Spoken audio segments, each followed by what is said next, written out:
Hello, and welcome back to another episode of Mundane but Meaningful with me, your favorite Lieutenant Governor / Internet talk show host, Boyd Rutherford. On our last episode, we discussed this year's presidential election. Now that it's over, it's easy to feel as if our country is as polarized as ever.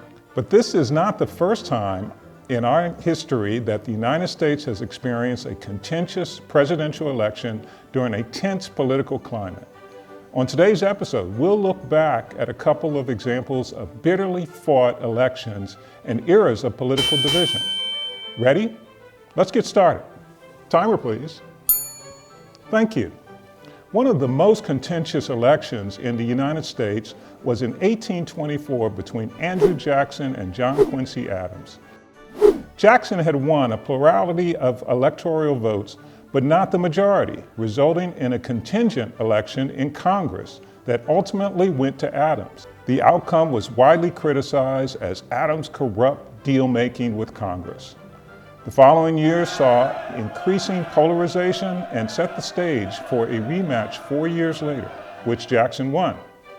Another contentious election was in 1876, in the final years of Reconstruction. Samuel Tilden had amassed a large lead over Rutherford B. Hayes, but was one electoral vote shy of the number needed to win. As Congress deliberated a solution, party bosses hashed out the Compromise of 1877. In exchange for the presidency, Hayes and the Republicans agreed to remove troops from former Confederate states.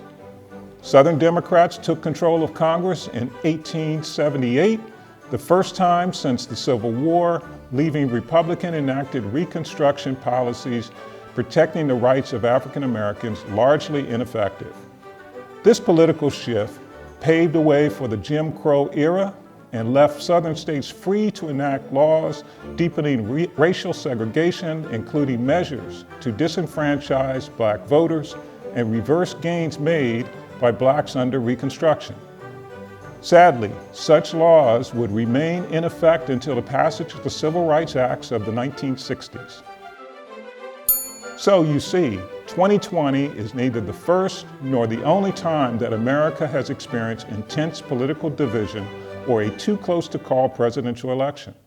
And while our history is at times deeply uncomfortable, even tragic, it is a reminder of what we as a nation have overcome and the profound human advancement that we are capable of achieving when we work together. It's also why we have an obligation to confront our history and learn from it. If you haven't picked up a history book since high school, I would encourage you to do so. You may be surprised at what you learn, or maybe even how much you enjoy it. Well, that's it for today's landmark episode of Mundane but Meaningful. Until next time, I'm your host, Lieutenant Governor Boyd Rutherford.